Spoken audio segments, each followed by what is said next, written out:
Oh, Welcome to hey. the Oh, fuck. Hi. Conversation Colons podcast. I'm your host, Damien, my co-host, Jared.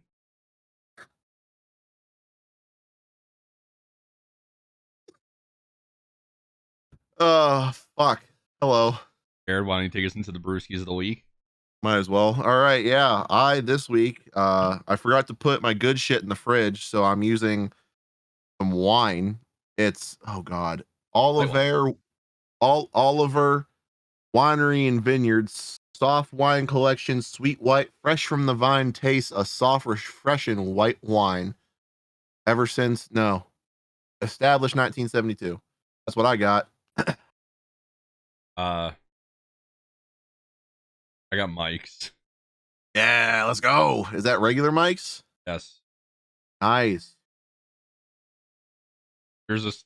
You're drinking it straight out of the bottle. It doesn't taste the same out of the bottle. You got to put it in a wine glass. It changes the Ooh, taste. it actually tastes much better. When I first had it, it tasted like fucking dick. You got to put it in a wine glass. I don't feel God, like dirtying a glass for fucking garbage wine on a podcast. how Well, much it's not was it? garbage. I have no idea it was a gift. Oh, so it was garbage. It was cheap. Probably. All right. Well, it's been a while since we've had a somewhat normal podcast. A regular Actually, pot, yeah. been about a month. Um, Probably more, honestly, because we last week was our movies. We skipped 2 weeks and then we had last week was not a our movies. movie. Last week's was our games. We haven't done movies yet. Oh, you're right. It was games. I'm sorry. And Games skipped music. 2 weeks and then music. You're right. Yes. I don't know why I keep thinking of movies. Movies will be next week though. Yeah. But before we get started, obviously this is coming out on Christmas Eve. So Merry Christmas, Happy Oh yeah. Kwanzaa, Fuck. Hanukkah, whatever you celebrate. Hopefully you get the gifts you want, and if you don't, maybe next year.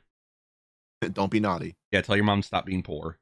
All right. Well, so this week we're doing kind of a Spider-Man themed episode. Instead of doing just a review of No Way Home, I wanted to do a Spider-Man ranking, and because then we sit there and we talk about the movie. So you'll get our thoughts on No Way Home when we get there. So Oh yeah. this also includes Venom. We're just doing the whole Spider-Verse kind of thing. And that includes also Into the Spider-Verse as well. So we're going from worst to best. Jared, why don't you start us off with your worst Spider-Man? Let me clarify. I don't think there's any bad Spider-Man movie, but there's definitely a quality difference. So what is your number 11? So we've got 1 through 11 here. My number 11 is going to be Spider-Man Far From Home. Okay. Which I got to be honest with you, 10th and 11th, debatable spot. I didn't know if I wanted to put this here, but yeah, Spider-Man Far From Home going to be my worst spot on this list. I enjoy Spider-Man Far From Home. I actually like that movie. But like you said, you got to recognize the quality differences in the list here from what is best, what is worst. So that's what I'm putting down here. Okay. My number 11 is Spider-Man Homecoming. Wow. This is my least favorite Spider-Man movie for a lot of reasons. One, I don't think it's really a Spider-Man movie. He's missing a lot of the characteristics that Spider-Man should have. And even just Spider-Man movies should have in general. Web swinging, number one priority. I also feel like the action sequences, it's basically three main things. You have the thing that happens at Washington, right? You have the boat scene or the ferry scene. And then you have the giant plane scene at the end. And when I watched this movie again, because I actually watched it 2 weeks ago, I'm just so bored. It's very boring. The comedy is nowhere near where it should be. And I know we talk about MCU movies not having comedy, but if they're going to have comedy, it needs to be done right. And I feel like this comedy, like there is some funny jokes, but this is the least rewatchable Spider-Man for me. The villain's all right. People claim he's one of the best. Like Michael Keaton's a great actor. He's amazing. Don't get me wrong. And I think the motives for the villain is great. But to be a great villain, you have to be shown a lot, not just have a cool scene in the car with Peter Parker. Like it works. But I feel like Vulture as a villain, he didn't have that big fight. Their fight was literally trying to hold on to a plane and then it crashing. You hit Peter a few times, and then it was over. Yeah. Like, there wasn't this big, long fight between the characters. I don't know. I just never really thought Vulture was that great of a villain, to be fair. And then with Tom Holland Spider-Man in this movie, I just don't like how everything is handed to him. And we've talked about this a lot of times. The problem with Spider-Man for Tom Holland is he's suffered no consequences in these movies. All the other Spider-Mans in every single one of their movies, they had a consequence to face. And in this one, you don't see Ben or Uncle Ben die. You don't see, them not being able to pay rent. He's doing well in school. He has all this access to Tony Stark tech. It just doesn't work for me. And Iron Man Jr. that they were trying to set him up to be, and obviously change when we get to No Way Home, I just don't like at all. That's not Spider-Man to me. So I think this is the worst Spider-Man movie. What is your number 10? Number 10 for me is The Amazing Spider-Man. Okay. Why? Why? I just, for whatever reason, and we're going to talk about this more when we get to the new Spider-Man that just came out, but for whatever reason, almost said the wrong name, Andrew Garfield, I just cannot, for whatever reason, back up his performance as Spider-Man in the Amazing Spider-Man movies. I don't know what it is. When I see his face and I hear him talk, I just don't think of Spider-Man. It's too far from Tobey Maguire, which is what I think of Spider-Man whenever I see it. That's why it's so low on the list for me. I just don't. It's not a rewatchable movie, kind of similar for what you said for Homecoming. Actually, I'll be honest with you. The bottom half of this list, I don't think is very rewatchable. Everything above, though, I would like to. For as much as I don't like his character or the way he portrays himself, the way he comes across in these movies, I feel like, and the only thing I'm going to say about No Way Home is, I feel like it's redeemed very well in that sense, and it makes me want to see more. So maybe I have to go through and rewatch them again to get further appreciation. But I don't know. It's just the way I feel about him at this time of making this list is I just don't feel fondly of him. Okay. My number 10 is the second most recent film in the Spider-Man kind of thing. Venom, Let There Be Carnage. I'm so sad because Carnage is such a cool character. Obviously, he had his games in the 80s and Maximum Carnage on Super Nintendo and Genesis. He's obviously huge in the comic books. The fact that a symbiote got on this crazy killer and he just goes ballistic, right? And even Cletus Cassidy, the character, was already scary enough, and he was done very well in the comic. This one, I like Woody Harrelson. He plays a good crazy guy. He does a good Cletus Cassidy. I just wish we saw more Carnage, and I wish that he did more Carnage. Like, he actually was, like, his Carnage just went around and killed people, just to kill people. That's what made him so crazy. Venom really didn't, like, in the sense of, like, what Carnage is doing. Carnage would see you on the streets and kill you. And we just never got that. And I feel like the CGI is not great in this film either. I will say I do like the tonal aspect of Venom and Tom Hardy and like their relationship together. It's a cool change from how Venom normally is, and I think this movie is pretty funny. But the action scenes are really subpar, to be honest with you. And when I was watching it, I was like, man, like, I love Tom Hardy. I want to see more of him as Venom, but I was just so disappointed, man. The fight between Venom and Carnage could have been so much better, and maybe if they had a better director behind it instead of I forget his name, but he always does the cool faces in like movies. Like, he was Caesar in Planet of the Apes, and he was also Gollum. I forget his name. He played what's his face in Black Panther. No, different guy. The Gollum guy. It's the same guy. Gollum's in Lord of the Rings. Yeah. Wait, the faces, or are you or the voice? Because he does the voice.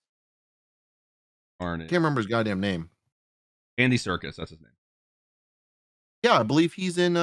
Is he the weapon dealer in Black Panther and Ultron? I don't see him. No, hold on. I'm looking. Hold on, pulling it up. Oh, he is. Oh shit, my bad. Yeah. Yeah, it was one of his first films he was directing, and obviously I clearly see it. I also, what I hate about Venom is he's a dark character, and they keep filming his big fight scenes at night, so it's hard to Yeah. see.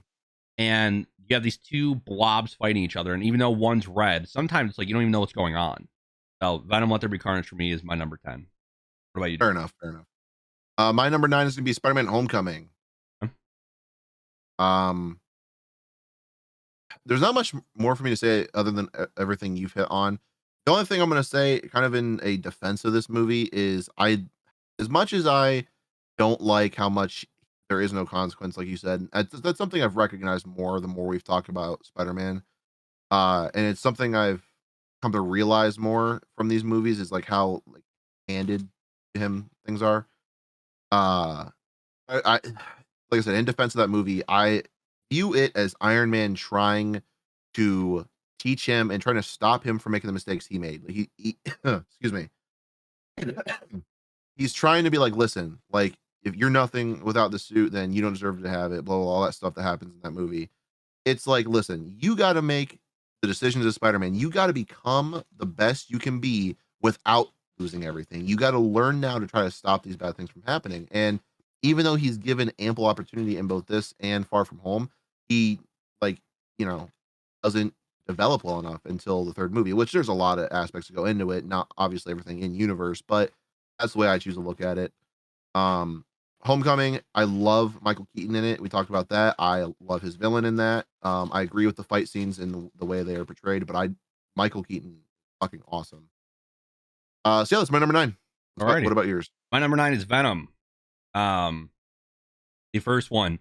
Right off the bat, the villain's just not good, not memorable at all. Just kind of your run of the mill starter villain. And once again, the fight scenes between God, what's his name? Is it Ricochet? What's the symbiote's name in that? Rampage is what I'm thinking of. That It's doesn't not sound Rampage. right. It's something with an R. Hold on. Riot, I think. Is it Riot? It is Riot. Riot. Yes, it is Riot. Good call. Good call. Once again, the fight scenes between them, they're both black, and they decided to film most of the fight scenes at night. So you don't know which blob is who. I hated that. I think Tom Hardy kills it like in every movie he does. He's great in this. I love, once again, the relationship between Venom and Tom Hardy or Eddie Brock. I think it is funny. But once again, like whenever I watch these, it's just there's nothing special going on the screen. It's funny, but it's not like it's funny, but it's not. I don't know. I'm trying to describe it. It's not like enough to be like to remember those jokes. And there's no point in this movie where it's like memorable to me. And I think the whole final act of the movie is just kind of boring. And even the first act is so slow to get started. And with a bad villain, I can't put it any higher than a lot of the other movies, because from here on out, I feel like we have either really solid villains or like great actors playing villains that do a decent job. So what is your next one, Jared? My number 8 is Spider-Man 3. Okay.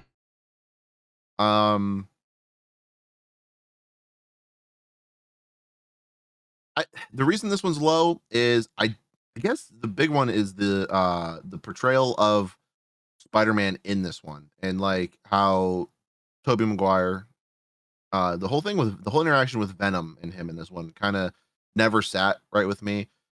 That's really the biggest critique I have of this. I do like pretty much everything else from here on out. I do enjoy, so it's gonna be harder for me to critique these ones. Uh, Sandman, the Sand guy. What is just Sandman? Is that what it's called? Oh yeah, I like Sandman in this. I like the way his character's done and everything around him. With is he still technically called Green Goblin, or is there a different name for him in this? New Goblin, Green Goblin, doesn't matter. New Goblin. Okay, yeah, I enjoy that arc. With forget the fucking actor's name, but I enjoy that arc. James Franco. Yeah, thank you, Franco. Yeah, that really not much else for me to say about this one. All right. What's your next one? My number 8 is Spider-Man: Far From Home. A lot of dumb choices in this movie. First off, once again, it doesn't feel like a Spider-Man movie. It feels like another superhero. He never fills this Spider-Man role that I want him to fill. He's too stupid, and I get the whole kid thing, but like he's doing things that like if I was his age that he's supposed to be, I would have never done. Like he gets these glasses from Tony Stark that control fucking the biggest defense in the world, and he's just being stupid with them. He gives them to Quentin Beck after 3 days of knowing him. You're gonna give the most important piece of technology on Earth, basically, a guy you've known for 3 days. And I get like, Mysterio's calm or, suave and charming, but like my guy, why? Why would you do that? Give it to someone that knew Stark. Give it to Happy or something. The missile strike scene on the bus is one of the worst Spider-Man scenes I've ever seen. It is poorly directed. The fact that he accidentally calls a missile strike on his bus, and then one of the worst filmmaking mistakes in the MCU, where the bus is going this way. I'll do it this way. He jumps out here. The bus is supposed to keep going, but in the film, he just falls back straight down. That's not how it works. That's not how physics work. That's always bugged me. It's like the curved lasers in fucking Star Wars. Yeah, it's always bugged me, and I can never stop seeing it. The comedy, once again, it's all right. And in this movie, I never bought MJ and Peter's relationship. I didn't think it was that solid. It's better than Homecoming, but once again, it's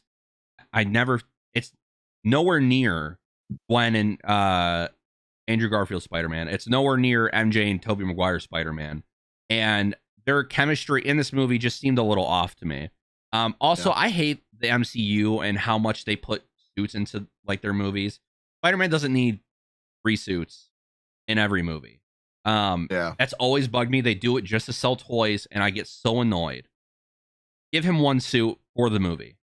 Give him a new one in the next movie. I don't care. There needs to be proper story behind the reason of the changing of the suits. Like Iron Spider was a good one. Yes. I know you don't like the design of it, but there was a good reason for it. Right, yeah, he's fighting an alien in space. Yeah, the original suit that was in Homecoming, there's reason behind that. And I'll give you the one he makes in Far From Home. Spoiler. Every other one. What do you mean? Spoiler. He makes it. No, that's not a spoiler. Far From Home has been out for fucking forever. I thought you said no. Never mind. Sorry. No, yeah, the one he makes, that one I give a little bit of credit to. Everything else, like the all black one, the whatever monkey that they call him in the movie, Spider Monkey, yeah, Spider Monkey, and then also the original one he had. Like, I mean, he had to make it cool, but no, you're right. The suits that the more I watch Spider-Man, the more it bothers me, and it used to not bother me at all. Yeah, so I get where you're coming from with that, and it speaks to the quality of the suits. If the suits are so good, you don't have to change them all the time. That's how I've always felt, and I feel like his suit. Actually, I have a figure right here that I'm fiddling with of his Far From Home suit.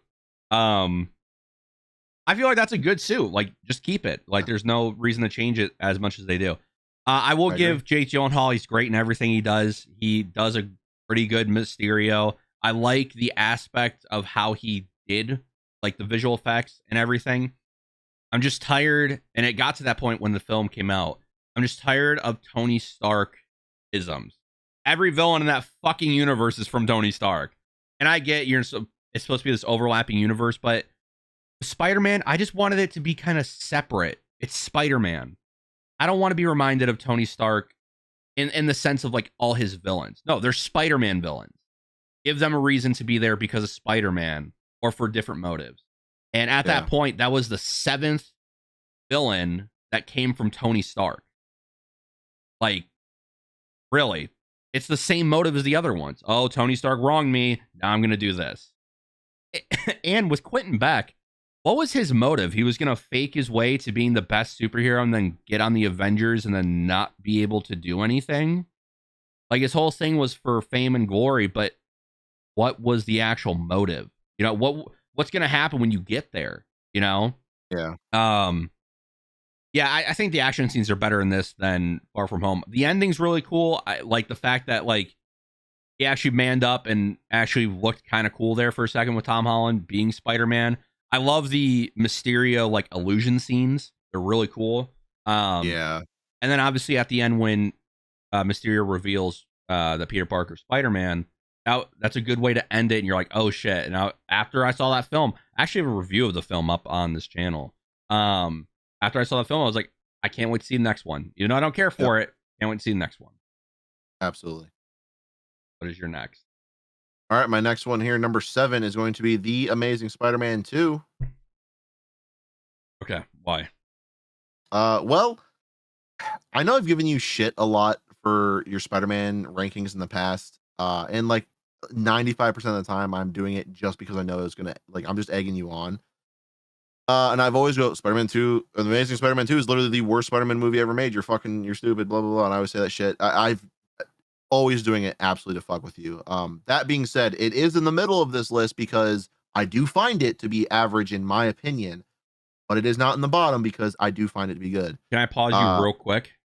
no. It's gonna be kind of random, but Secret Labs is releasing Pokemon chairs. Bro, you're like fucking 6 hours behind the curve. I saw that shit at work and I was fucking freaking out. I just got the email. Oh, you got an email for it? You Yeah. fucking cock. Oh, wait, no, I think I got one earlier. Yeah, I went on Instagram for a few seconds earlier today at work and I saw that shit and I was like, bro, like if I didn't have one already, that'd be mine. That or the Witcher one or the Minecraft one. They have so many cool ones coming out right now. They better fucking have them on there. Because when I need a new one in like 4 years, I want it. Yep. Sorry, go ahead. Yeah, no, you're good. So anyway, Amazing Spider-Man 2. I do enjoy this movie and a lot of the scenes that are in it. I know that excuse me. The Gwen death scene always gets you and David. I understand that. And it's actually really funny that we're doing the rankings tonight because completely unrelated to all this. Like I was telling you before we started recording, we're out looking at Christmas lights tonight in the family. For whatever reason, my dad was telling me a story about when he first saw that movie and he was out for somewhere out of town for work. Him and his buddy were out watching it, and when the Gwen death scene happened, him and his friend both laughed out loud in the theaters, like crying, laughing, and he said everyone in the theater was looking at them in horror. And I thought that was really funny. I just wanted to add that in there. That being said, I don't think it's funny. I mean, it's a little funny when I think about it, but it's not funny, I guess. Um, Same thing I don't like about him in this one is same thing from the first one. I just Andrew Garfield Spider-Man has always rubbed me in a weird way. Not necessarily bad in this one, but just still not great. But I think it's because I compare him to Tobey Maguire Spider-Man and how much I like him, and I guess that's what I expect them to all be like that. So like I said, I'm gonna probably rewatch these and try to get a different feel for them. Maybe talk more about them in a different light. But right now, that's what I feel. Also, the villains in this one were a little bit, and I don't like Electro. I'm just gonna say, uh, not my biggest. I'm a biggest fan of that villain. So that's really it. That's all I have to say about that one. Alrighty. My number 7 is Spider-Man 3. We'll Damn. get a few things out of the way. So Venom wasn't ever supposed to be in this movie. Sam Raimi didn't want him in there. Sony forced it, as they do. He just wanted Sandman and Green Goblin. So with Venom, it's bad. I know. Everyone's talked about it. I'll just kind of leave Venom at bed. I don't like the amnesia storyline with Harry, where he gets hit on the head and he kind of forgets everything there for a little bit. It sets up a cool dynamic, but I don't think the film needed it. I think the film would have been better off if Harry was just the villain the whole time and Peter had to sit there and think about the repercussions of that. Because he basically created his biggest villain, right? When it comes to Sandman, I really like his motive. Obviously, he's in prison. He needs to see his daughter. She has cancer. Like, I understand. It gives him a good motive to do what he's doing. I don't like that they retconned Uncle Ben's death and like shifted him in there. I just think it's kind of lazy writing. You could take that out of the movie and he's still such a great villain because of his motive. You only needed that one motive. You didn't need to connect them like that. And when it comes to like the suit, when Peter gets it on, becomes Bully Parker, as some friends or some people like to call it. I mean, him dancing around, and I will say the one good thing that came out of this was I do like his kind of arc in Spider-Man 3 with the suit, where he's at this low point, he gets the suit, he feels so good, but then he hits the low point again when he hits Mary Jane in the bar. And I think the Bell scene where he's in the tower and like getting the Venom suit off, I think it's a really good scene. I don't think Topher Grace is a good Venom at all, but he's a decent Eddie Brock. He's kind of snarky, he's like confident in himself, and overall, I just think for this out of this trilogy, obviously it's the worst film, but it's still there's still so many things to love about it. Harry and Peter's relationship and their fight scenes are great. The final act Yeah. is really strong. Like that final battle scene, I've always loved. The fact that he's swinging onto there, ready to save everyone by himself. He goes before and asks Harry to save him. Harry gets his redemption moment by coming and saving him. Harry dies. It's a beautiful ending, and I do think Tobey Maguire is the best Peter we've ever gotten. For sure. So yeah, that's my number 7, Spider-Man 3. So before I go to my number 6, I was going to say right before we started, I re-ranked a little bit. Nothing major. I just moved a few slots around. My number 7 was originally going to be Spider-Man 3 before I moved some stuff. Yeah. It's interesting. We were had them in a similar spot. Um. Anyway, my number 6 is going to be Spider-Man. Yeah, 2002 one. Yep. Okay. Just good old Spider-Man, Tobey Maguire. I the more I look at this list, the more I kind of want to switch this around, but I'm going to leave it here because at the end of it, it's going to be rewatchability. Is my reasoning for keeping it where it is. I love, sorry, I love Green Goblin in this. I love Spider-Man in this. It's a great fucking movie for a lot of reasons. But there are just some parts of it that kind of like I didn't love about it. One of the ones was the Green Goblin fight scene on the balcony where all those people are being like blown up. I didn't like that the bomb goes off and they just turn into bones. Like there should have been more to it than that, which was it's a weird thing. But just I don't know. That was always strange to me. Um, Other than that, it's I mean, fucking Spider-Man. It's the beginning of the best Spider, in my opinion, the best Spider-Man that we've seen, or best Peter Parker, whatever. Best, he's my favorite. I love Tobey Maguire. So good movie, number 6, right there. Alrighty. My number 6 is The Amazing Spider-Man. I love Andrew Garfield as Spider-Man. He is Peter Parker in this movie's a little lackluster. I do like what he's going for, this kind of awkward skater kid kind of thing. I get why people don't like that. I don't mind it. It's kind of a different take from Tobey Maguire's overly goofy, campy style to more, 16, 18-year-old kid who's more or less like that. Yeah. I think the CGI in this movie is still like it's top 2, top 3 in any Spider-Man movie for sure still to this day. I love the suit in this film. It's so unique, it's so different, and I don't know, I love how they set up him becoming Spider-Man and the fact that his parents just kind of left them. There's a mystery behind that.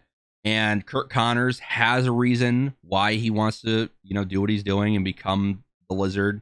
And he kind of gets forced into taking the Lizard serum and he becomes the Lizard. And Lizard stuff is a little campy. I get it. He's trying to turn the whole city into lizards. I understand, as No Way Home joked about. But, like, I understand why he would think that. It made him feel better. So why wouldn't he want to then think, okay, this is going to make everyone feel better? Yeah.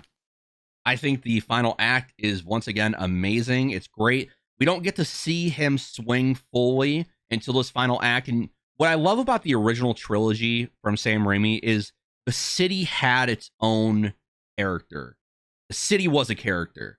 And in this movie, they kind of set that up early. You see the crane operators move everything to help him out. The city helps him back. And he gets a swing. He fights the Lizard. And then Gwen's dad dies. And he has to make this promise of keeping Gwen out of Spider-Man life. Which we'll talk about later when I get to Chasm, too. But yeah, I love this movie. The reason why it's so far, it's middle of the pack, is just because I don't really watch this one a lot. And I do think the Lizard isn't a strong villain. He's good enough, but he could have been way better and more menacing. And I do think the first act is really slow, having to see Uncle Ben die. I do like this Uncle Ben more than the Sam Raimi Uncle Ben. They give him a lot more to do. But once again, you kind of already know what's going to happen, so it goes against him. Fair. All right, Jared, your next one. My next one is my next one is going to be Venom. Got it pretty high up there. Yep, I really enjoyed Venom. The reason these are so high for me is because I like going into Venom, I didn't expect much out of this movie. I didn't know much about Venom other than seeing him in Spider-Man 3. And so Venom as a character, I thought I wasn't going to enjoy it. I thought it wasn't going to be fun. I thought this is just a superhero movie. I kind of went into it ironically enough with the same feeling I did with Deadpool, which was this is just some character that I don't know anything about that's probably going to suck. And I came out of it going, wow, that was like a really good fucking movie, like very surprisingly good movie with very good characters.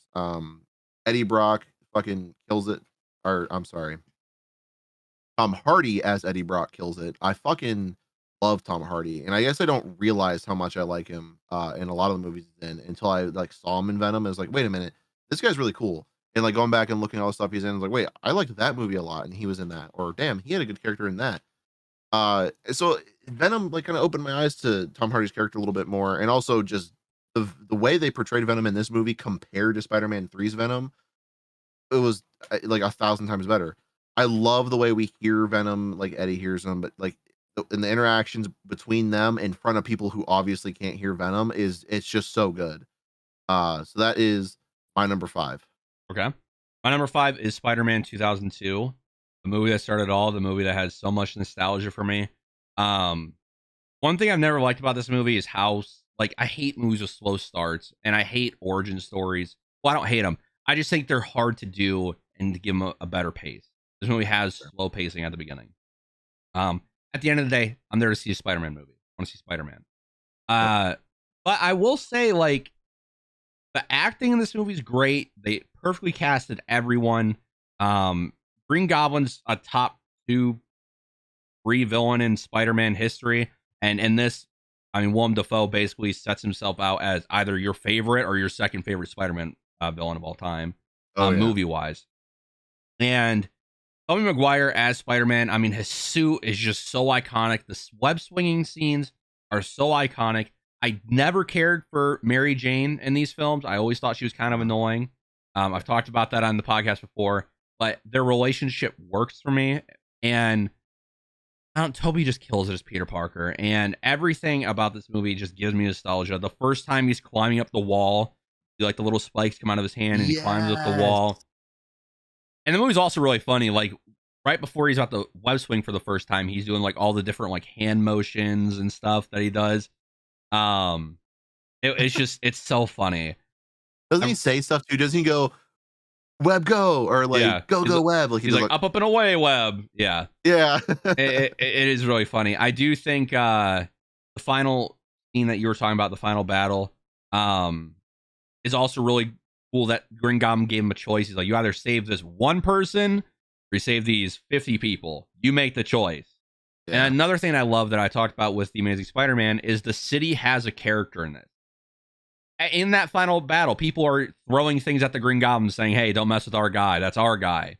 J. Jonah Jameson in this movie is fantastic. He's the funniest character in Spider-Man. I don't want to hear anyone talk about anything else. He's definitely, hands down, the funniest character in any Spider-Man film ever. He's great. He's so good. Yeah, I think the cinematography is good. Danny Elfman's score, like Spider-Man's theme, there will never be a better Spider-Man theme than that one and Danny Elfman. Yeah. It's perfect. It's great. And then I love that Norman had this duality of man aspect to him. And, you know, at the end, he's trying to reason with Peter Parker and he still tries to kill him. And Peter jumps out and saves himself, but he's still so sad that Willem Dafoe died. Yeah. And then he has to go and take him to his best friend's house. And then that causes Harry to see it and causes this whole arc. So that is my number 5. By the way, because I can't remember, is it in the first Spider-Man that the upside down kiss happens? Yes. Okay, I thought so. I just couldn't remember. All right. My next one, number 4, is going to be Venom, Let There Be Carnage. I ranked this one slightly higher than Venom, only because I know. Yep, I know. Monster. I ranked this one slightly higher than Venom, only because I really like the character interaction in this movie between them more than the first one, only because of the breakup scene they have, and then like Venom going around trying to find somebody. It's interesting because you have more of that them together that everyone loves, but then you get to see them apart, and what it does to him. Obviously, it kills Venom. Well, not doesn't kill him, but it fucks with him. It's a good thing to see. Everything I said about the first one is exactly the same thing about the second one. Went into it thinking they're not going to make a movie better than the first Venom, and then I thought that they did. I thought this was very good. I know a lot of people don't necessarily agree with that. I love fucking Carnage. I love Woody Harrelson and his character he plays. Fucking great. I don't remember the serial killer's name. I know you said it earlier. I Brutus don't fucking Cassidy. remember. Cletus Cass, yeah. So fucking good. His performance is amazing. I've always liked Woody Harrelson's character in a lot of things, but it was just so good. I liked his way about him. Which is really why I liked that movie as much as I did. Yeah. Fucking it. Number 4, Venom Let There Be Carnage. Alrighty. My number 4 is Spider-Man No Way Home. The spoiler alert starts now. So if you don't want the movie to be spoiled, just skip forward to we're talking about another movie. I had to be careful with this movie because I didn't want what's happening on screen, like with Toby and Andrew coming back, affect how I would look at like the story. Like just because they come back, I didn't want to like blindly not look at the story. And here's what I think. I think No Way Home is it's really solid. I think the first half of this movie is pretty mediocre though. I don't think Tom Holland's reasoning for keeping these villains is strong. I think it's very stupid what he's doing. I don't care for I don't like when they make Spider-Man stupid in the sense of how Doctor Strange is doing this spell. He tells you how dangerous it is. And he's like, no, you got to do this. Like, don't let these people forget me. And he just, when I was watching, I was like, man, come on. Like, you're not this dumb. Like, you're not that stupid. I mean, once Toby and Andrew show up, the film gets 10 times better. I will say this is Tom Holland's best acting performance as Spider-Man. This is his best Spider-Man by far. I think Andrew Garfield's the standout here. And I know that's the consensus for a lot of people. The fact that, like, there's so many moments where he reflects on what he did and he gives hints of, I'm bitter now. I stopped pulling my punches. I'm this grittier Spider-Man now. That's what I do. And I love that they give him the redemption of saving Gwen. I think the Gwen death scene is one or number 2 in Spider-Man history all time, like movie-wise. I fucking love it.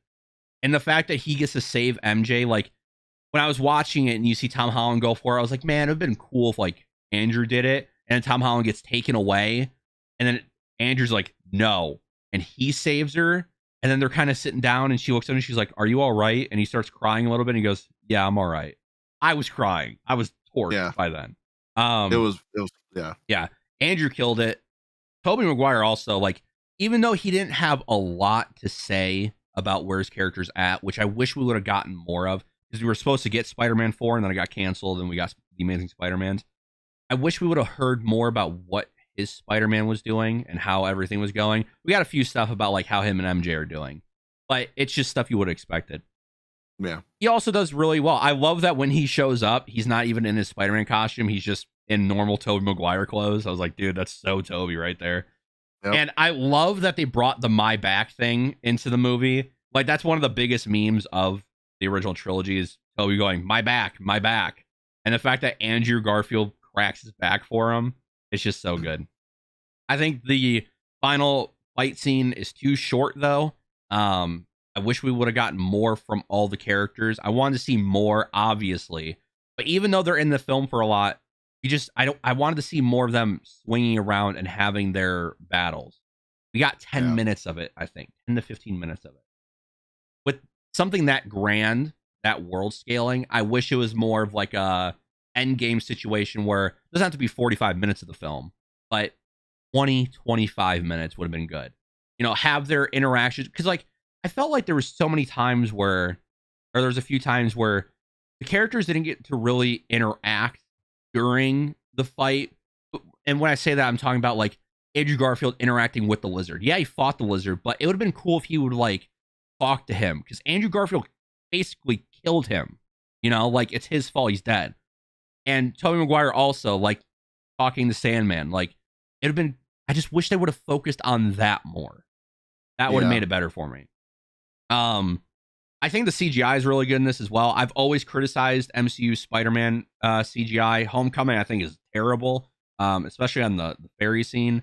I also don't like what they did with Jamie Foxx, in the sense of how much they switched up his character's personality, and also how they changed how he looked.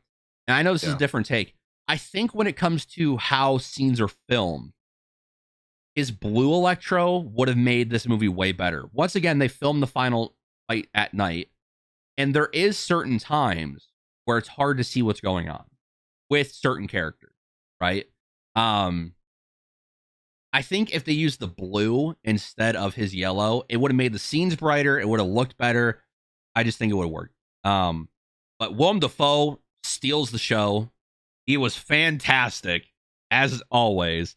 Alfred Molina as Doc Ock. It's cool he got his redemption moment where he saves the Spider-Man. That was great. And I do love that Tom Holland kind of finished off his arc, and he was so rageful that Aunt May died, and he is about to kill Green Goblin with his own glider again, and Toby comes down and he grabs it and doesn't even say anything. He just kind of looks at him, and then Toby gets stabbed, and you're like, no, they can't kill Toby. That's a sin. Yeah. You can't do that. It gave me a lot. It's a lot of Spider-Man fan service, so I can't criticize that at all. It's everything I wanted. There's a few things I wanted a little bit more of, but the film really blew me away, and the ending is so good. The fact that he actually has sacrifices. Aunt May died. He had to give up his love interest, and his best friend. His whole life. And everything. Yeah, his whole life. Happy, all of it, yeah. Yes. And then he makes his own suit. He doesn't have the Tony Stark shit anymore. His own suit. He's his own character now. And I've been waiting for that for so long. And the fact that we finally got it, I had such a blast. I can't ask any more of this. It's a great movie. Great movie. Absolutely. All right, what is your next one, Jared? My next one is Spider-Man Into the Spider-Verse. I'm so glad you didn't have this number one. Really? Yeah. I'll talk about it when I review it, but I feel like people who put this as number one, it's not true. I don't see it. It's absolutely top three for me. I was genuinely struggling to put my 2 and 3, which one was going to go where. But I went with this one because great movie. I genuinely love everything about Spider-Verse. There's very little about it I don't like. Sometimes the art style is kind of not great, and sometimes there's things that are being said that I feel like I can't make out, but almost everything else about it is it's awesome. The quality of it is surprisingly good for an animated Spider-Man movie. It's got so much about it that is it feels what's you talked about a bit, like the sacrifices, or the like his loss, like him learning to become Spider-Man. Like Miles Morales doesn't lose anyone super close to him other than his uncle. Which, I mean, don't be wrong, it's a huge loss for that character. And I guess he loses this universe's like original Spider-Man, original Peter Parker, which is also pretty huge. But I feel like the losses could have been a lot worse for him. Like he did have like his mom and dad and everything, so there was more to it there. But I feel like what does happen is massive. It obviously builds him. His abilities are cool. I love the shock and the invisibility. I think those are really cool powers that the other Spider-Men don't have. The soundtrack to this movie is fucking phenomenal. I love the soundtrack to this movie. A lot of the songs that are in it sat in a playlist of mine, and I listened to not on repeat, but like a lot for months and months after this movie came out. And now that there's the announcement and the trailers out for the second one, or like Spider-Verse, whatever part 1, like we know there's at least 2 more coming out. It excites me very much. I am so fucking ready to see this next one. And the end credit scene of this movie, Into the Spider-Verse, with Oscar Isaac, I believe. Right? As Miguel O'Hara, yeah, Spider-Man 29. Yes. With that, I could not be more excited. So this movie, great movie, sets up a lot that I am so excited to see in the next one. Especially with Gwen Stacy Spider-Man. Haley Steinfeld, she does great in that. Oh Christ. Nicolas Cage's Spider-Man, who I think is Spider very Noir. funny, and also yeah, Spider Noir, and then I don't know, I don't remember who plays. Is it Peter Chris Pine? He played the old Spider-Man, or is that the wrong guy? I don't remember. Or maybe Chris Pine plays the yeah, whoever plays the old Spider-Man, the hobo Spider-Man, or whatever you guys call him, or you guys, people call him whatever. I swear to God, Chris Pine is in that. Oh, you know what? Chris Pine plays the Spider-Man that dies because he also does the Christmas album extra for the DVD. Anyway, all great characters. Uh, Fantastic movie all around. Great villains. I love a lot of the villains, especially fucking uh big dude. Oh my god. Kingpin. Uh Kingpin, thank you. I was gonna call him fucking something else. Yeah, great. Loved it. So that's number three, almost number two. So what's your number three there, big guy? My number 3 is Into the Spider-Verse. Uh, I Three love minds think alike. the art style. Yes, I love the soundtrack. I think Miles is such a good character. I like all the Spider-Men that they introduced. I think the heart-wrenching moment where he finds out his uncle is a bad guy, it works for me. And then he loses someone. He has consequences to being Spider-Man. And I love the scene where they all, and this happens in No Way Home too, but like, I love when they're all sitting there and they're like, yeah, I lost this person. I lost this person. And they go through and Miles has to sit there and go, this is just part of being Spider-Man. Do I still want to be this? Um, the villains I think are really good. Kingpin obviously kills Spider-Man like right off rip. And Miles also loses his hope. That's his guiding light, basically. Um, yeah, it's really good. The reason I put it at 3, I do think it's really slow. Well, I've said this for a lot of them. It's not paced well at the beginning, and I do think the final act also leaves something to be desired. I think the action scene I'm not talking about when he's fighting Kingpin. I'm talking about the scenes right before where they're all fighting together. I feel like they Yeah. could have done more. Once he gets in and he's fighting Kingpin by himself, I think that's really well done. Yeah, no, I agree. It's great though. I mean, I can't wait for the second one. I fear that it won't be as good as this one. But what's your number 2? My number two is No Way Home. Okay. I don't know what else to say about it because literally talked about every point I wanted to talk about. I guess the only thing you didn't really mention that I want to talk about is the way that Tom Holland Spider-Man like webs up Doctor Strange in the mirror dimension and all that shit that happens and he fucking rings his way out. I think that was really cool. I also I watched a video about it, so it makes a little bit more sense to me. But the whole scene where he gets thrown out of his body and he's still like keeping the box away from Doctor Strange, that felt really cheap. But There I was watched Spider some Sense. stuff like yeah, Spider Sense. I watched some more stuff about it and it made a lot more sense. Excuse me.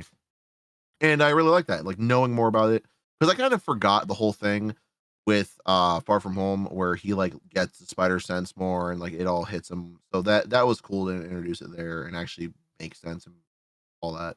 Right.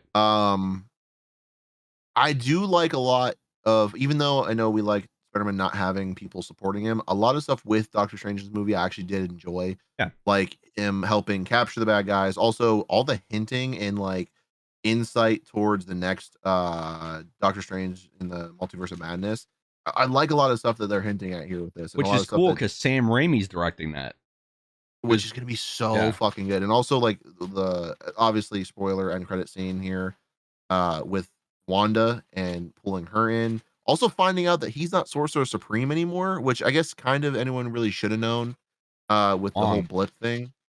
But Wong deserves it. It also makes Wong fighting what's the fucking guy in Shang-Chi, that fight a little bit more interesting because he's the Sorcerer Supreme doing some fucking like black market fighting on the side. But yeah, a lot of it that ties in together, both with the Spider-Man, like everything you hit. I literally there's nothing else I want to add to that. It was awesome.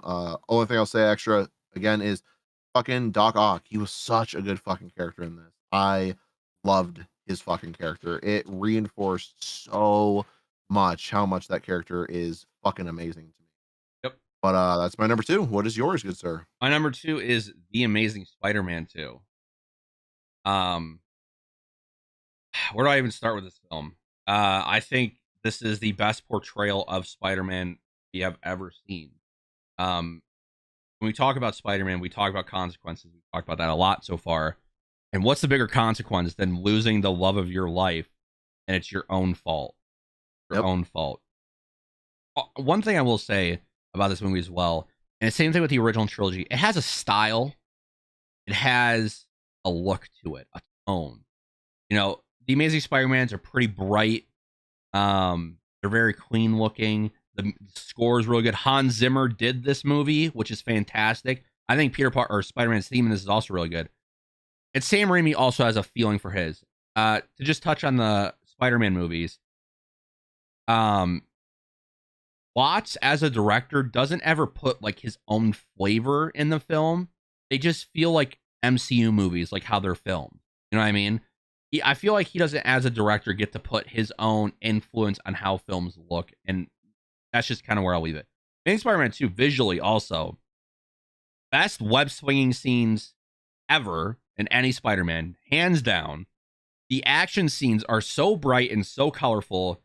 It's just amazing. I love the slow-mo shots also, like when he's in Times Square and he sees the electricity. Like you can see Spider Sense more when in those slow-mo like shots. You can see what he's thinking. He sees like he has to, web this person and pull their hand so they don't get shocked, and then this person, and it's just amazing. And we'll get to the Gwen scene here in a second. But the villains, so the film starts off with a pretty campy villain, obviously. I think his name's Alexis Sanchez or something like that, as Rhino. It's campy, but Spider-Man, even in the comics, is campy. So in Tobey Maguire's Spider-Man trilogy is campy as well. There's a lot of scenes in there where you're like, oh, okay, that's a little overdone. This movie has that. I love Peter's and Gwen's relationship between the two. They by far have the best chemistry out of any other couple in any superhero movie ever. And it probably helps that they were really dating in real life when this movie was being filmed.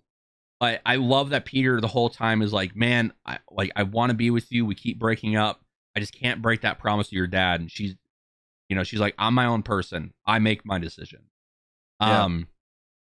I love that Aunt May is having to work a second job because they can't really pay the rent, and she's still recovering from losing Uncle Ben. And towards the end, when obviously Peter's sitting there and he lost Gwen, and she's like, this is how I got over it, and I'm gonna get over it so that you're better. The other villains, I think Electro, yes, he is campy, and the whole like superhero, like loving a superhero thing and turning into your villain's been done before. I don't care for the character as much, but I love the scenes where there's action involved.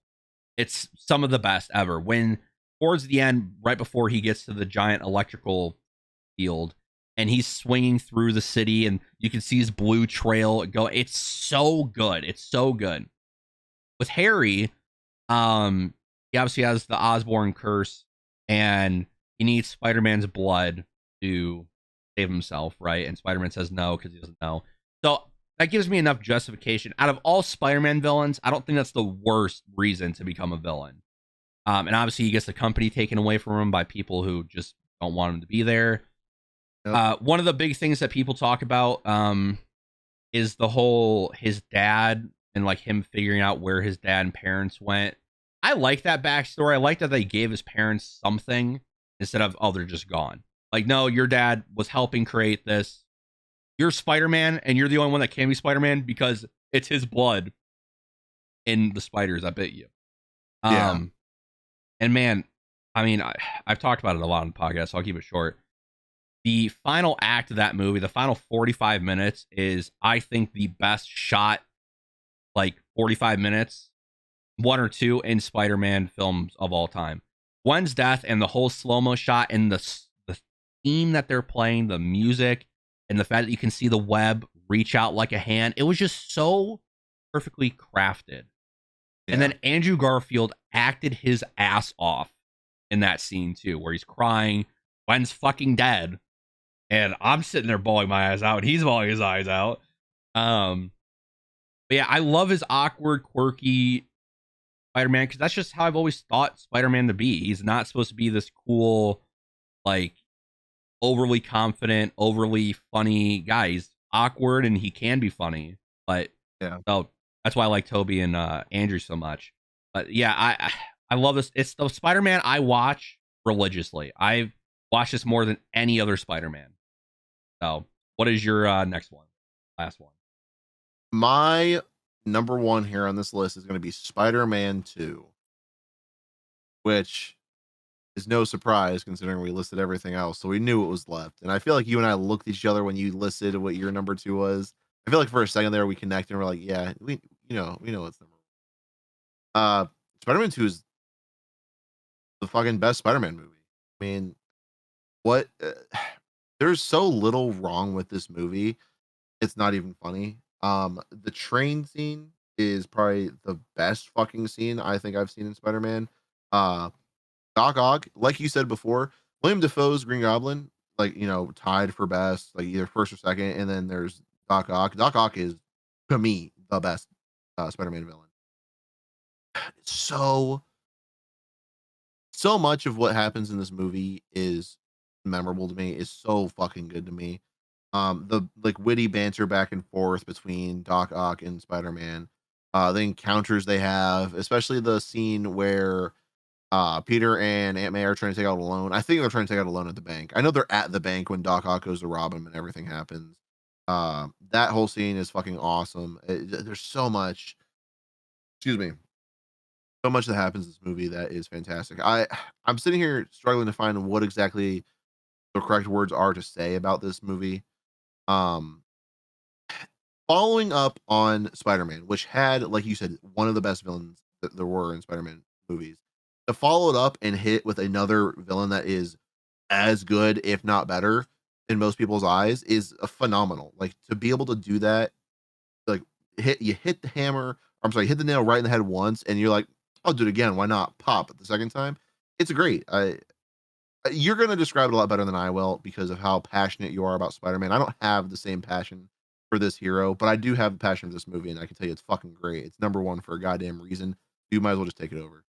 Yeah, so my number one, Spider-Man 2. I think that's most people's number one. I think it's the greatest superhero movie of all time.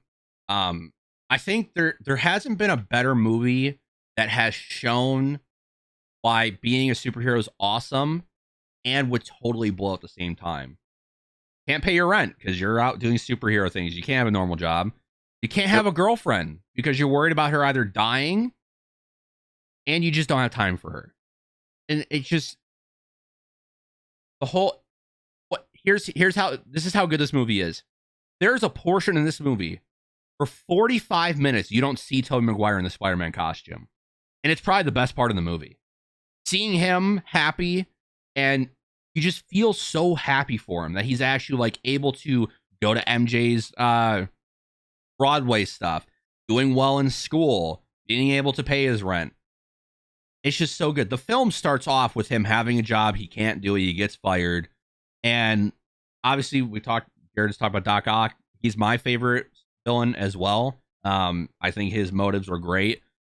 The scene introducing Doc Ock, where it's like that Evil Dead horror scene with the arms and they're killing all those doctors, is so cool.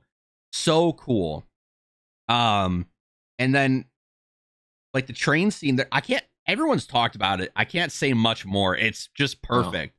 The fact, I mean, him like fucking Jesus Christ pulling the train back or stopping it from going forward.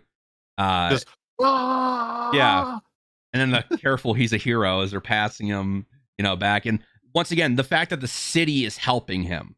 That's always what I loved about these movies. The city is always there for Spider-Man. And you'll have to go through me and me and me and me. Yep. Harry has a lot to do in this film as well. He obviously wants revenge to kill him. And then he gets kind of his reawakening when he finds his dad's Green Goblin stuff. And, the reveal that he now knows Peter Parker, Spider-Man. He's like, oh, shit. Like, the fact that he drops a knife and he's like, oh, Peter? Like, it's crazy. And the final act is also just amazing. And really the fact that Doc Ock redeems himself and takes down, the sun in the power of his hands with him. It's and he dies. Self-sustaining now. So good. It's so good. I mean, listen, he has the best Spider-Man costume. He's the best Peter Parker. and this is the best Spider-Man film. I can't say it's just so good. I love it. Real quick, back to Doc Ock. The power of the sun in the palm of my hands and all that shit. The fact that line is brought back in No Way Home. No Way Home. Thank you, Christ. I was gonna say Far From Home. It was right. Yeah, it's brought back in No Way Home. It's so good when he's holding Tony Stark's like the miniature arc reactor, and he goes, "Power of the sun in the palm of my hand." It's so good. And also, while we're on the topic, I'm something of a scientist myself, also being in that. Pretty cool. That took me. I didn't like that. We talked Yeah, about that. it didn't fit where it was, but I like hearing it. It's like yeah, man, Spider-Man 2. Fuck, I think about that ending scene all the time, where he's got Spider-Man by the throat and they're talking, and he just looks at it like, "Can you stop it?" And he's like, "Self-sustaining now." And just the way the building's falling apart, the whole fight, it's just all so fucking good. I'm gonna have to rewatch that now. Fuck. Yeah. I also love that he loses his powers and he has to like kind of go through this whole thing because he's so sad that he has to miss out on life. And I think really what sums up this movie is when he's looking out his window at his apartment and he just goes, "Can I just have what I want?" Or says, "Can I ever have what I want?" Yeah. Can I know? Whatever. It's along those lines. And it's like, no, you're Spider-Man, and that's what being Spider-Man's about. Tom Holland. Now you got it, but man, your first two movies, you did not. You were Spider Boy, Spider Bitch. Now you're like, when me and Jared saw the movie, we talked about it. That night, I was like, finally, he's Spider-Man. Like, I give him a pass now. We'll see him in his next trilogy. Absolutely. That is the ranking. That is an hour of Spider-Man. Damn, Daniel. Went quick. Next week will be movies, our movies of the year or movie nominations and stuff. And then just back to normal podcasting. It feels like it's been a minute. Or it's gonna be nice to get back to normal podcasting again. Yeah. Yep. Award season, yeah. Rankings. Yes. Give us your rankings down below. Let us know what you think. Remember, this is our opinions. Don't roast us. Just our opinions. Whatever. Oh, I forgot to don't read... be the internet and roast us for having an opinion. Come on now. Yeah, I forgot to read other people's opinions. Oh, that's right. A few of our friends gave me their rankings, so I'll run through my friend David and Jared's friend David. The Venom, Venom isn't in this. He hasn't seen him, so take those out. Fuck him. Don't include his goddamn ranking. So from worst to best, Spider-Man 3, Homecoming, the first Spider-Man, Far From Home, The Amazing Spider-Man, No Way Home, Into the Spider-Verse, Spider-Man 2, and The Amazing Spider-Man 2 is his number one. Oh, beta. And then our friend Derek, who has by far the worst list. Far From Home's his worst. Homecoming, and he put in parentheses because it has Robert Downey Jr. Venom 2, The Amazing Spider-Man, Venom, The Amazing Spider-Man 2, Spider-Verse, No Way Home, Spider-Man, Spider-Man 2, and Spider-Man 3 is his number one. Ooh. And then Jordan, our last one, Homecoming, Far From Home, Spider-Man 3, Chasm 2, No Way Home, Spider-Man 2. He hasn't seen Venom, either one, or Into the Spider-Verse for Jordan. Fools. All fools. By the way, Derek, you said has the worst list. Isn't he the one who won the fucking game show we did? Didn't he win that? No. Oh, it was Jordan. That's right. Jordan, yeah. Well, I mean, Spider-Man 3 is number one. Like, listen, whatever. What a fool. What a foolish young lad. Yes. Merry Christmas, Hanukkah, Kwanzaa, whatever you do in your household. Merry Chrysler. I thought this was going to be the first year I wouldn't have to hear that. I haven't so far until you just said that. Oh, I'm sorry. Thanks for that. Rachel said it like 6 times a day. Yeah, well, Rachel's cringy, so. Yeah, that's the truth. Yeah. You're about to get married to that, so. Well. So, yes, have a happy holidays. Leave your list down below. If you haven't seen Spider-Man No Way Home, what are you doing? Go see it. And God damn. We'll see you next week for the movie award show. Appreciate it. Deuces. See y'all later.